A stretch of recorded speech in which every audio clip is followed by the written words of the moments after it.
For centuries, rulers worldwide have forked out fortunes to promote the arts. Rarely have they done so in secret.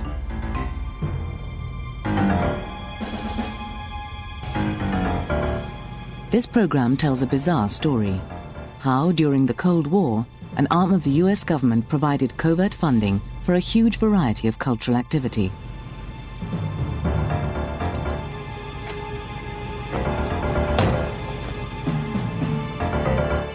Intriguingly, this included work by some of the most resonant names in modernist art. Jackson Pollock,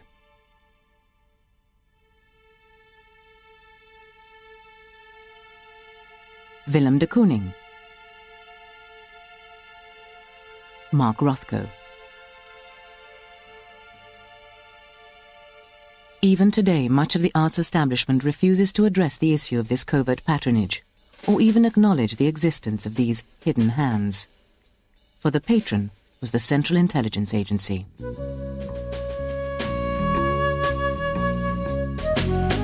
It's my contention that the CIA not only engaged in a cultural Cold War in the abstract and purely pragmatic way, but that they had very definite aims in view, and they had a very definite aesthetic. The idea that the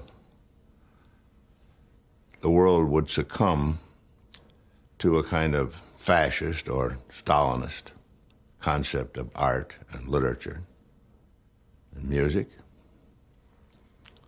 that this was to be the wave of the future. As you look back on it even now, it's a horrifying prospect. During the Cold War, part of the U.S. government's cultural program was to put forward the claim that there was no such program, and that the creative works of composers and movie makers and artists and so forth were done entirely independently, when in fact that was not necessarily true. Well, as far as the attitudes that the agency wanted to inspire through these activities, clearly what they would like to have been able to produce were people who, of their own reasoning and conviction, were persuaded that everything the United States government did was right. Autumn, Paris, 1955. At the National Museum of Modern Art, an exhibition is about to open its doors. The exhibition, which has been seen in nearly every European capital, is called Modern Art in the United States and is partly dedicated to abstract art. A new art movement known as abstract expressionism dominates. There are major paintings by artists who are to change the course of post-war art history. There's work by Willem de Kooning,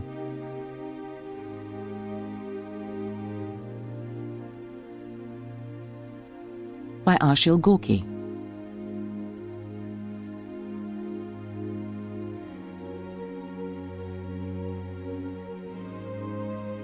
by William Baziotes. Most of all, there's a group of paintings by Jackson Pollock.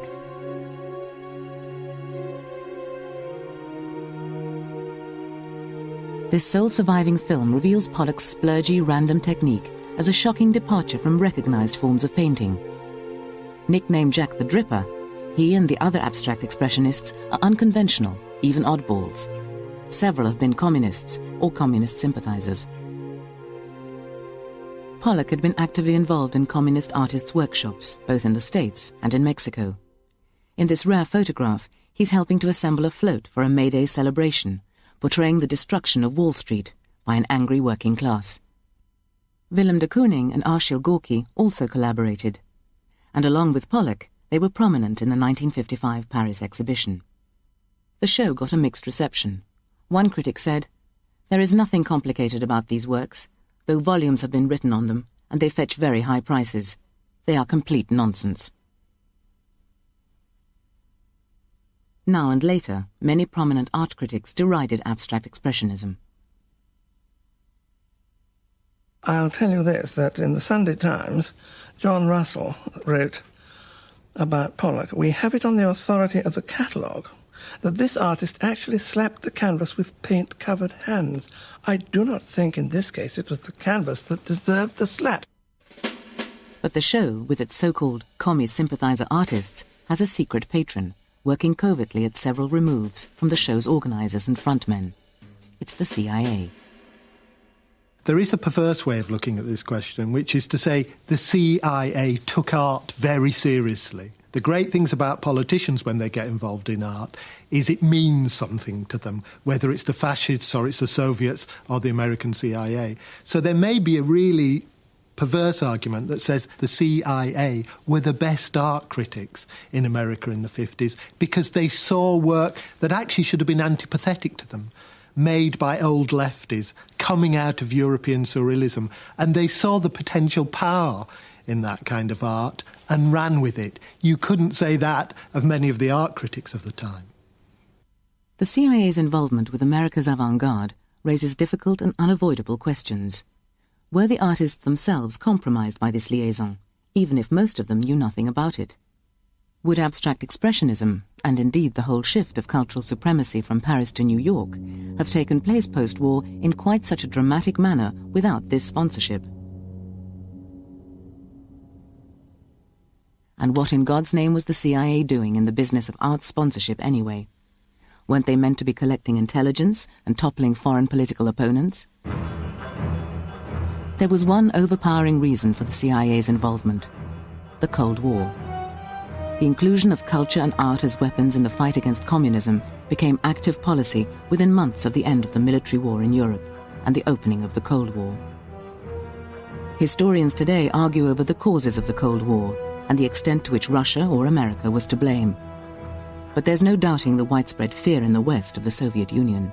Well, remember, at the end of World War II, the United States had 12 million in our armed forces. About a year later, we had about 1.5 million.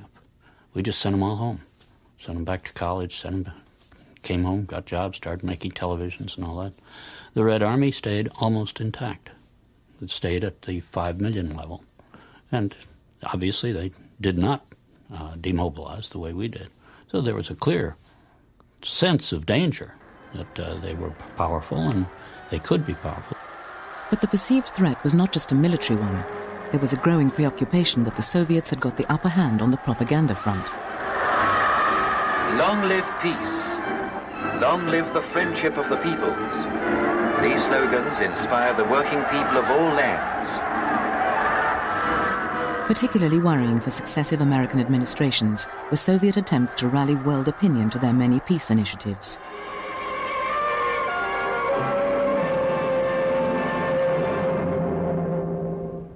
In 1949, the Soviets delivered a humiliating blow. They held a peace conference in America's own backyard, the Waldorf Astoria Hotel in New York. Pride of the Russian delegation was composer Dmitri Shostakovich. Among the many celebrity American guests was writer Lillian Hellman. Intellectuals in America, as in Europe, were often prepared to give the Soviets the benefit of the doubt. What was persuasive was the communist dream, or the communist delusion, and the extent to which intellectuals in France, for example, some people like Merleau-Ponty, Jean-Paul Sartre, and others, felt that communism, with all its failings, was infinitely more promising in the long run than capitalism with all its plausibilities. And this was a rather widespread feeling through much of the continent among intellectuals. Certainly was widespread in the United States. There had been a long recognition of the sacrifices the Soviet Union had made in the war, and a feeling that Marx was basically right, capitalism was rotten, communism would solve everything, and so on. And this permeated the intellectual life of most of the West. But why were the cold warriors of the CIA attracted to the avant-garde? Combating communism on all fronts was a high American priority. The image presented in Namuth's film of Jackson Pollock, with his outre nonconformist technique, seems at odds with the government program. In fact, using abstract expressionism was a clever maneuver, and CIA staffers were perfectly suited to the task. Most people don't understand or will be surprised by this statement, but most of the, quote, Cold Warriors were liberals, and this is particularly true about the personalities that we know that dominated the Central Intelligence Agency. They were men who came out of OSS, And before that, they were often graduates of Groton School or some of the old line prep schools on the eastern seaboard of this country. Then they went on to Harvard and particularly Yale. And they were, as such, culturally liberals in this society. The American government under President Harry S. Truman formally established the CIA in 1947. It replaced its wartime predecessor, the Office of Strategic Services, which was also known as the Oh-So-Social, on account of its smart Ivy League character. Initially, the CIA worked out of a scatter of anonymous buildings around Washington. In 1950, the CIA established a special department called the International Organizations Division, or IOD for short. The IOD was the hothouse where the CIA's cultural policy and art campaigns were conceived and nurtured. The first boss of the IOD, and indeed the brains behind the CIA's cultural Cold War campaign, was case officer Tom Braden. We wanted to unite all the people who were writers, who were musicians, who were artists, and all the people who follow those people. You know, the people like you and me who go to concerts or visit art galleries, to demonstrate that the West and the United States was devoted to freedom of expression and to intellectual achievement without any rigid barriers as to what you must write and what you must say and what you must do and what you must paint, which was what was going on in the Soviet Union. I think we did it damn well. Men like Tom Braden and William Colby, and many of their colleagues in the CIA, had impeccable credentials. Debonair Ivy Leaguers, they collected art and wrote books. They were comfortable talking about intellectual issues, and they enjoyed high-level contacts in the world of politics, culture, and finance.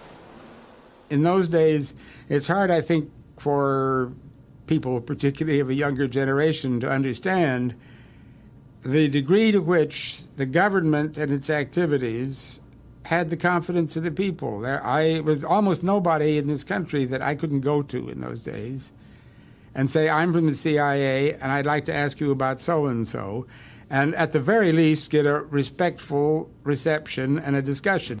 The CIA staffers were drawn to abstract expressionism for clear reasons. It was new, fresh, and creative. It was the perfect contrast to the regimented, narrow social realism favored by the communists. It was the kind of art totalitarian dictators love to hate. But regarding various forms of art, including such things as the abstract expressionism and other avant-garde art, I'd love to be able to say that the CIA invented it all and just to see what happened in New York and down in Soho tomorrow. But I think that what they did really was to recognize the difference, and in a way their understanding was helped because Moscow in those days was very vicious in its denunciation of any kind of nonconformity to its own very rigid patterns, and so one could quite adequately and accurately reason that anything they criticized that much and that heavy-handedly was worth support one way or another. Perhaps one message that it does exude is that this is the creation of an individual, the individual statement. Of course, this is a very basic American idea that, you know, one man can make a difference and that the one voice has the right to speak in its own interest as opposed to the collective voice. So in that sense, you could argue, I think, that abstract expressionism is a celebration of the individual, the lone voice. And that was very much an American idea. It was interesting to build up an image of an American artist as a superhero and a super male hero. And now we started to analyze those constructions and to say and to see on which kind of ideas those values were based, and pretty much on paternalism, on machismo and things like this. Those values were ingrained into the way those pictures were painted, right, with violence, strength, and so forth. We're also connecting with some image of what the new world order after 1945 needed in front of the threat of Stalinism. And so in movies, in culture in general in America, you have this desire to produce a very strong culture, a very strong visual culture, in order to show that the American is there to protect the free world. So abstract expressionism became part of the arsenal of freedom.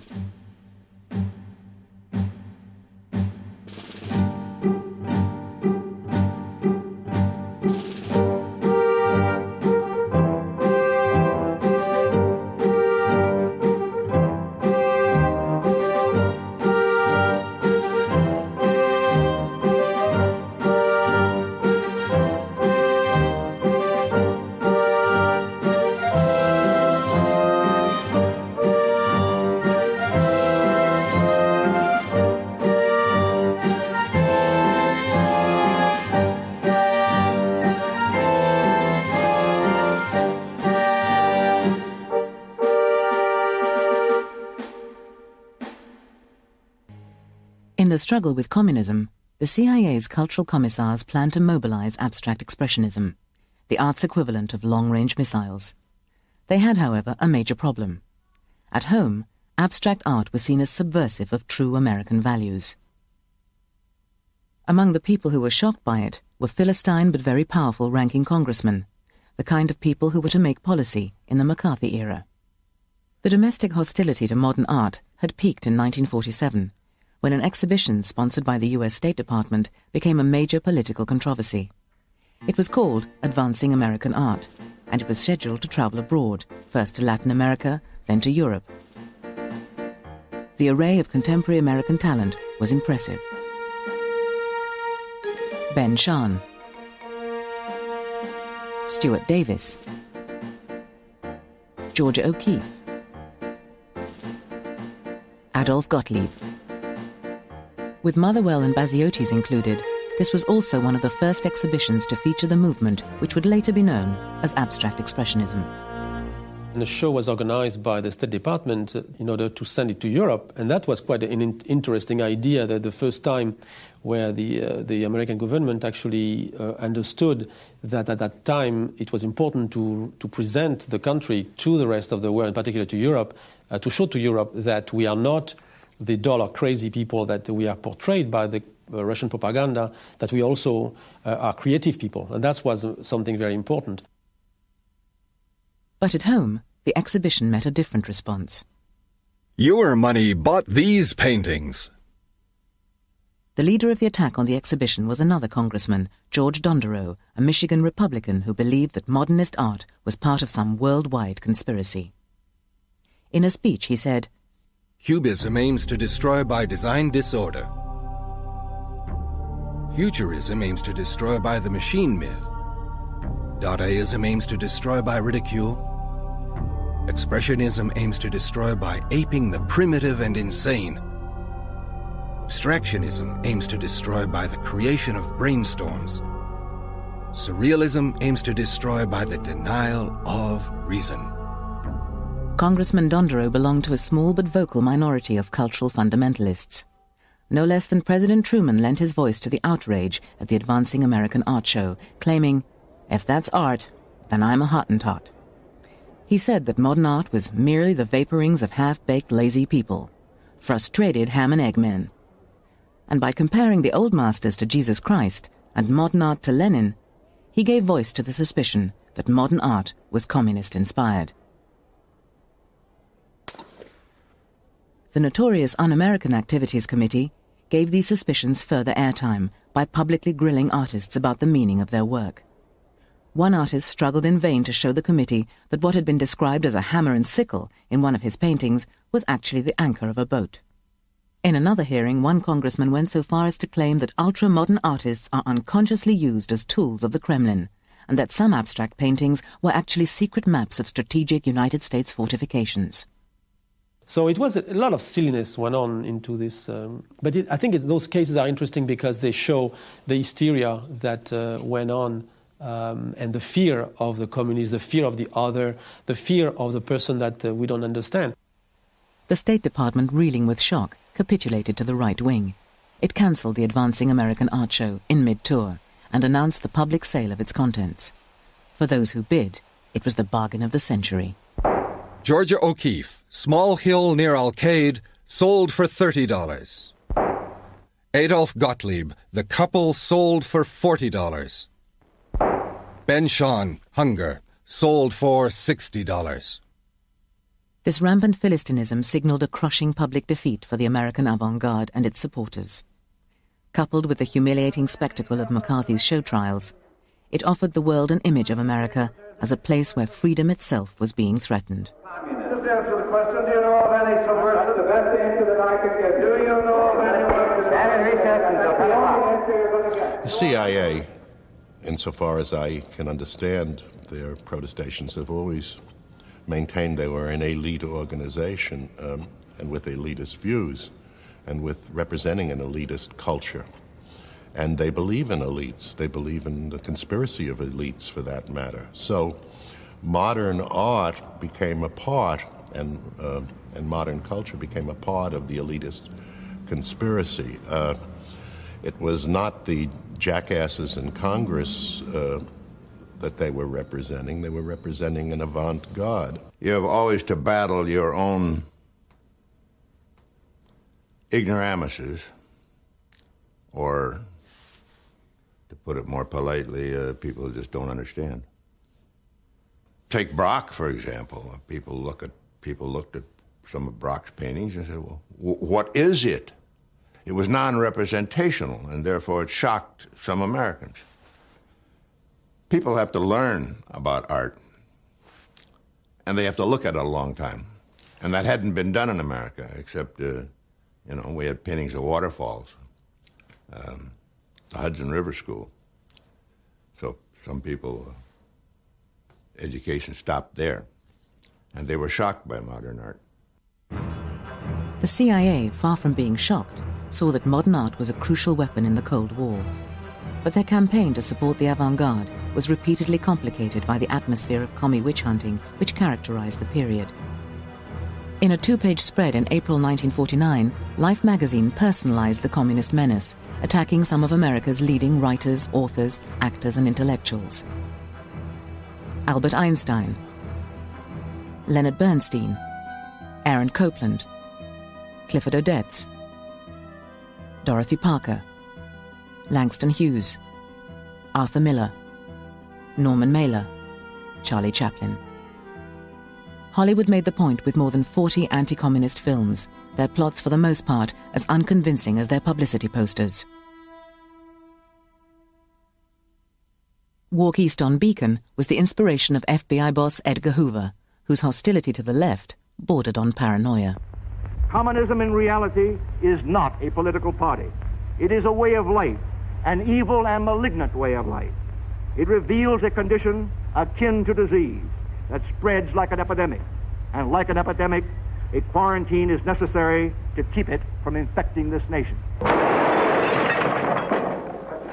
Don't waste your bullets. Before I'm through, you might want to use them on yourself. When I turn this handle, the force of the explosion will scatter germs for hundreds of miles. Diseases will spread like wildfire from one end of the country to the other, infecting, crippling, paralyzing. Communism will rule the world. The whip hand is typical of many anti-communist B-movies of the period. However unpersuasive they now seem, they reveal the depth of popular as well as official opposition to communism. The cultural flat feet of the FBI were on the warpath. It was becoming difficult for the American government openly to support abstract expressionist painters with a left-wing past. The FBI and the political right wing saw these painters and their work as subversive, even treasonous. The solution was to go covert, not a difficult reflex for the CIA. Well, of course, one feature of doing it covertly is that the administration, the executive branch, could make the decision and do it. I mean, and it makes it a lot easier than the kind of debate that would occur with the Congress and every opinion element in the country on everything, including some of the very retrograde people who say, no, you can't support those kinds of people. They're terrible. They're softies. They're soft on communism and all the rest of it. So what America got was the formation of an unofficial hidden arts council, a consortium which consisted of the cultural elite, the museum directors, the philanthropists, the urbane millionaires, the entrepreneurs, the critics, magazine editors, and CIA personnel.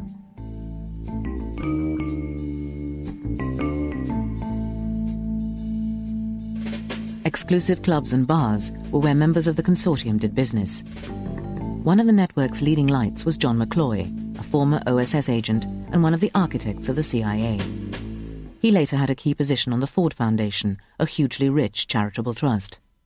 At the same time, McCloy is chairman of the Ford Foundation, and according to records found in the Ford Foundation's own archives, you can see that early in the 50s, the foundation was approached repeatedly by the CIA to help them provide cover for operations that they wanted to fund overseas. But existing foundations like Ford had their limitations. They were bureaucratic, and officially at least entirely independent of the CIA. Over large dinners and ice-cold martinis, the agency's old-school ties met to discuss more flexible ways of funding. Why not create new foundations if the existing ones were a pain? We would go to somebody in New York who was a well-known rich person, and we would say, we want to set up a foundation, and we would tell him what we were trying to do and pledge him to secrecy, and he would say, of course, I'll do it, and then you would publish a letterhead, and his name would be on it, and it would be the foundation. It was really a pretty simple device. In this way, the CIA set up a huge network of phony foundations. One, for instance, was the Farfield. The Farfield Foundation was a CIA foundation, and there were many such. And we used we used the names of foundations for many purposes, but the foundation didn't exist except on paper. But foundations were only part of the picture. Millionaires and museums, or rather millionaires in museums, were also called into action.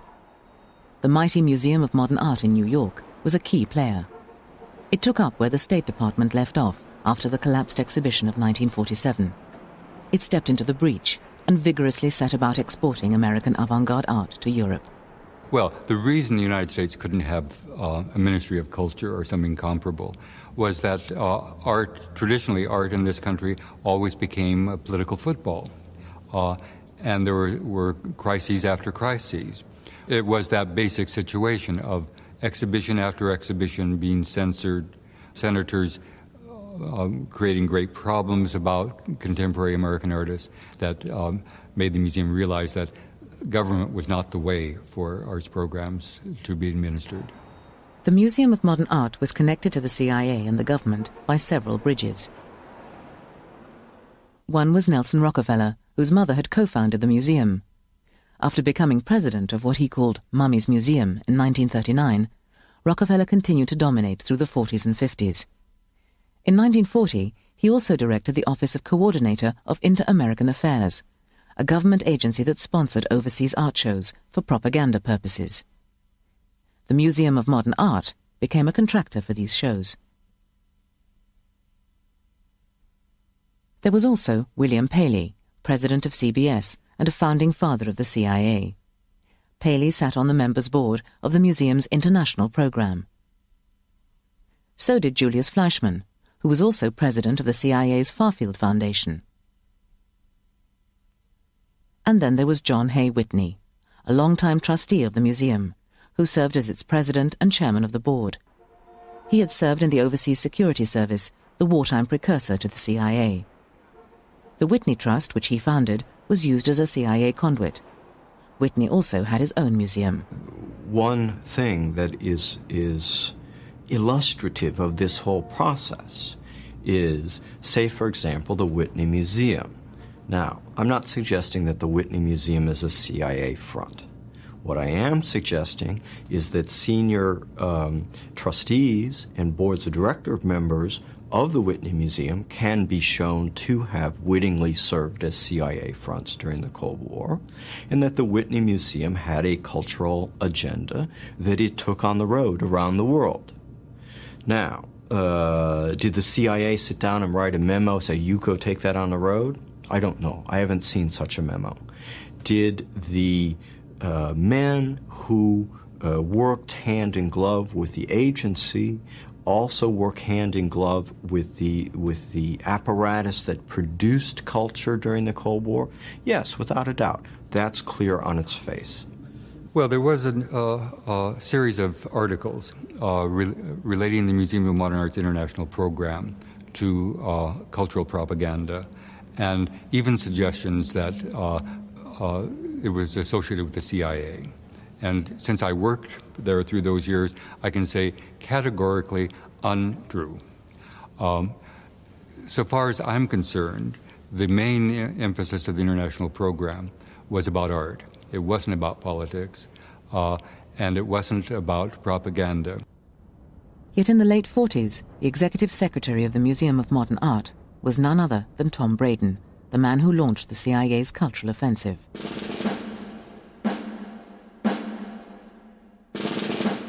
It's now known that the CIA had a handle on several Museum of Modern Art exhibitions in Europe. The most ambitious of these took place in May 1952 and was the focal point of Nicholas Nabokov's massive festival in Paris, Masterpieces of the 20th Century. In his memoirs, Nabokov wrote, "Not in my wildest dreams could I have expected that my dream festival would be supported by America's spying establishment. Nor did I know the fare for my delightful first-class flight to Paris was being paid by the CIA." The festival represented all the performing arts, with the Boston Symphony Orchestra well to the fore. The art exhibit, which included all the great masters of 20th century avant-garde art, was organized by the Museum of Modern Art. The museum's curator was contracted to the festival's organizers, the Congress for Cultural Freedom. This front organization was to prove to be the cornerstone of the CIA's Secret Arts Council.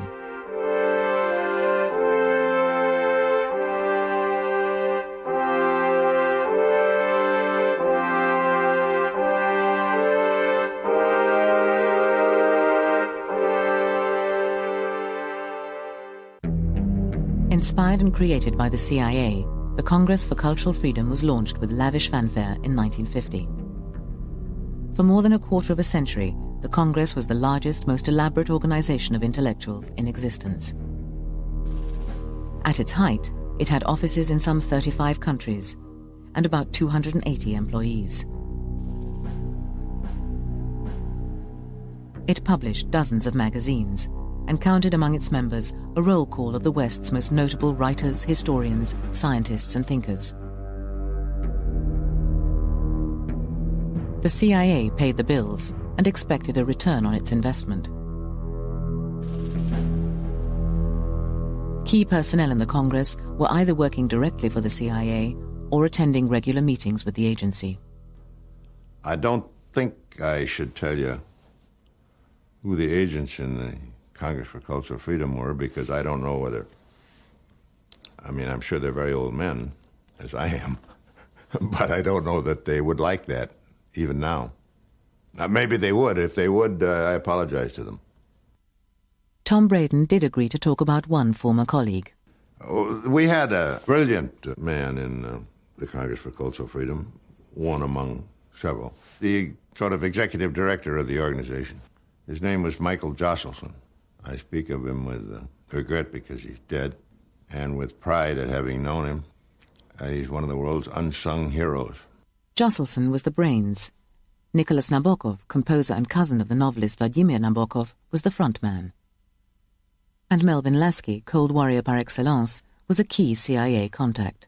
And was present at various meetings, and some of the top CCF people, including Lasky and others, would be at a meeting, and then the agency people who were in charge and a couple of ringers like me were brought in on the side, and we would sit around and talk about what ought to be done or where it ought to be done, and it was very much an open exchange.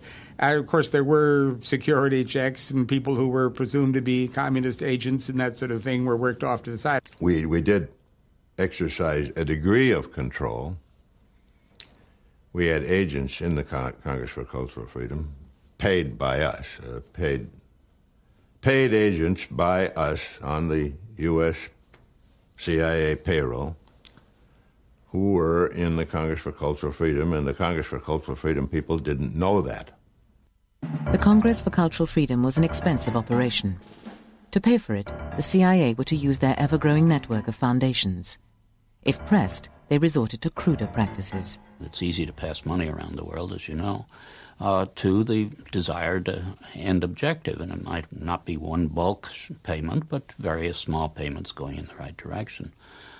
This goes all the way to the rather more naked thing that I was engaged in, putting bundles of local currency in the back of my car and driving out and transferring them to another fellow's car. The U.S. effort to combat communism depends not only on its information services, but also on the material assistance of the Marshall Plan. The Marshall Plan proved an irresistible opportunity for the CIA to funnel cash to its clients. During the first part of the Congress for Cultural Freedom, the Marshall Plan was in existence, and there were counterpart funds. And through the Marshall Plan and its counterpart funds, we got money to the Congress for Cultural Freedom and many other organizations in Europe. Tom Braden's admission that the CIA used the Marshall Plan as a conduit for the secret funding of arts activities is historically of considerable importance. The Marshall Plan came into operation in 1948. It was an American-sponsored program devised to regenerate Europe's economies after the devastation of World War II. The Marshall Plan was trumpeted as a humanitarian aid package, and it did contribute significantly to post-war reconstruction. But the CIA exploited the operation of the plan to further a covert U.S. government agenda. The CIA's sophisticated rules for dispersing their secret arts budget have been revealed by Tom Braden. Limit the money to amounts private organizations can credibly spend. Disguise the extent of American interest. Protect the integrity of the organization by not requiring it to support every aspect of official American policy. Through the Congress, the CIA effectively became proprietor of several of the most prestigious and influential magazines of the day.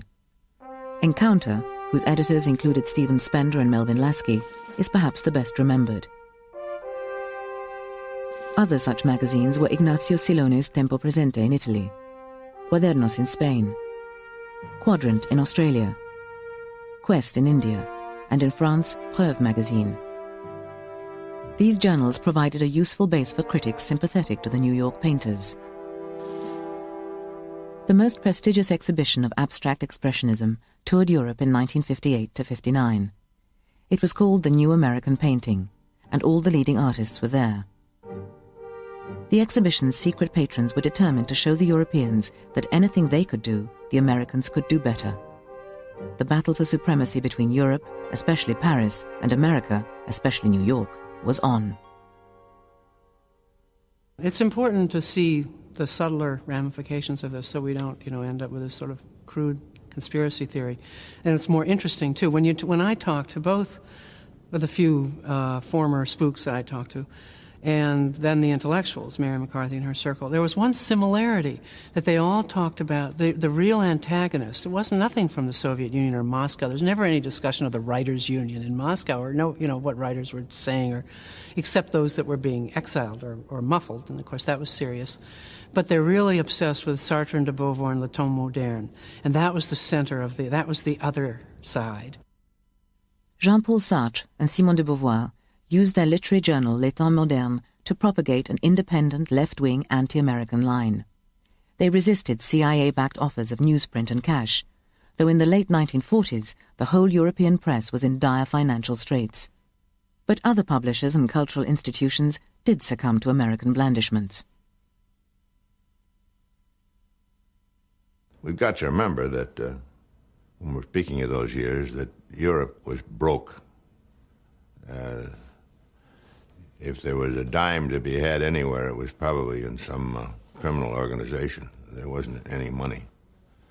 And they naturally looked to the United States for money. At this time, the Rockefellers launched a huge program for the corporate buying up of avant-garde art, referred to by Nelson Rockefeller as free enterprise painting, starting with their own Chase Manhattan Bank here in New York, where John McCloy was chairman. This program had a budget of $500,000 a year, and today the bank's collection stands at over 13,000 abstract works.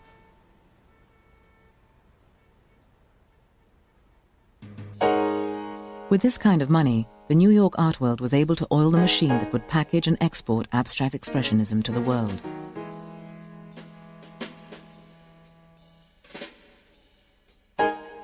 Dealers, museums, art publishers and journals, many of them funded by the CIA, and critics jostled for places on the avant-garde production line. And for their work ethic, they only had to look to Clement Greenberg, abstract expressionism's most zealous shop steward. I don't think Clem was much of a writer or much of a critic for that matter. If you read his pieces, you'll find them opaque, as I've always done, and his arguments tendentious, but he did understand that America after the war had now become the center of the world, and therefore it had to be the center of the art world as well. And so it was time to promote a uniquely American art to represent our new influence and power. That is, you couldn't be a great power if you didn't have art to go with it. Clement Greenberg, arguably the most influential post-war art critic, was a paradox. A former Trotskyist, he was part highbrow aesthete, part passionate supporter of individual artists, part cultural Cold Warrior. He sat on the American branch of the CIA's Congress for Cultural Freedom. Greenberg died in 1994, his reputation still controversial. What he did was what all critics did. He committed himself to a position, he argued it, and he supported a different kind of art. What more would you want of a critic? I mean, the world has got to come to the realization that Greenberg is not an art critic. He had no real sensibility. He is nothing but a power merchant who found a medium in which he could exercise enormous international power and money, you see. Was Clement Greenberg responsible for inflating the reputation of abstract expressionism? Was the CIA in part responsible for its success? Were the artists themselves compromised? Is their work frail in its reputation? Although the artist and critic Patrick Heron was one of the earliest English champions of abstract expressionism, he has now become famously disillusioned. I mean, Rothko is purely symmetrical as between left and right. Newman was symmetrical in that he put a bar down one side and a bar down the other, or did at that stage. I analysed painter after painter after painter, and even found that, with the exception of de Kooning and of Motherwell, they were really all symmetry-based. I mean, symmetry is very easy to do, and symmetry has got this kind of physical punch about it, as I said, like the Japanese flag, like the cenotaph, like the Union Jack. I mean, an imperialistic image symmetry is the essence of imperialistic images, power images, is symmetry.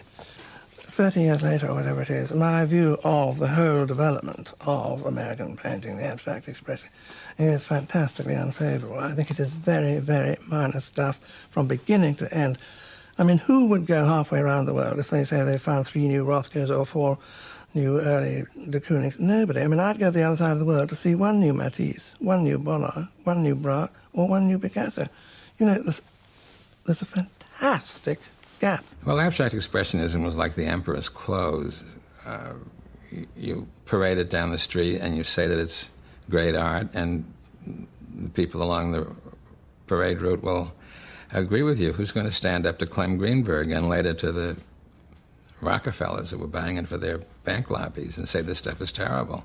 Yes, I admit that I didn't see what I subsequently saw, and what I totally believe now, which is that to a very subtle but enormous extent, there was a huge orchestration going on. But to others, the orchestration is irrelevant, and abstract expressionism can no more be smeared by its associations than Michelangelo for his Medici patrons.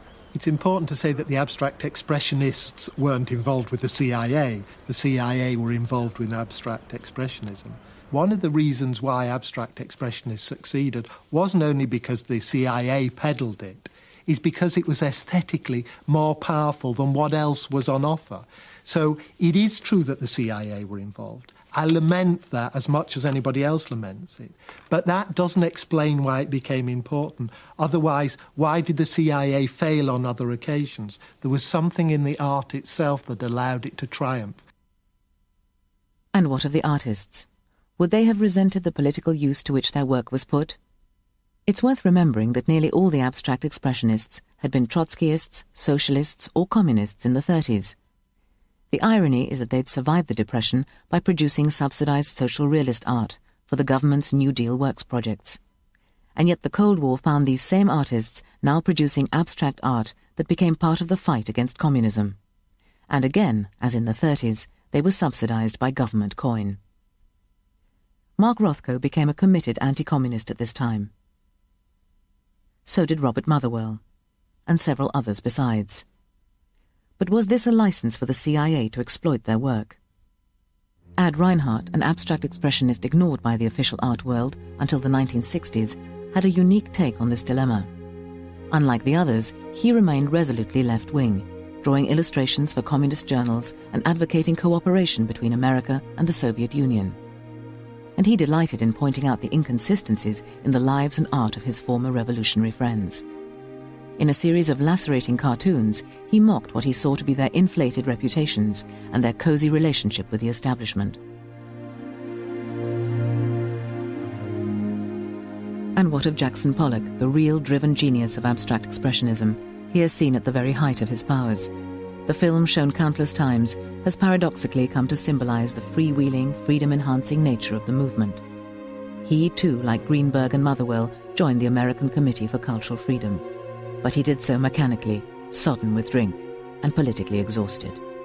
There's no doubt that we need to understand all art in relationship to its time, but that art cannot be reduced to those conditions. In other words, there well may be a terrain, a way of thinking about a Pollock painting that says, yes, there is something beautiful formally about this, that in a way it's a psychoanalytic picture. It's not a social picture, but it's an image of an inner landscape. And I don't think in that sense it can be reduced to a large political history. And I don't think it's any more reasonable to say that Pollock was supported by the CIA and therefore, that's why he became important. He became important because other painters could see what and in how he'd enriched the traditions of art.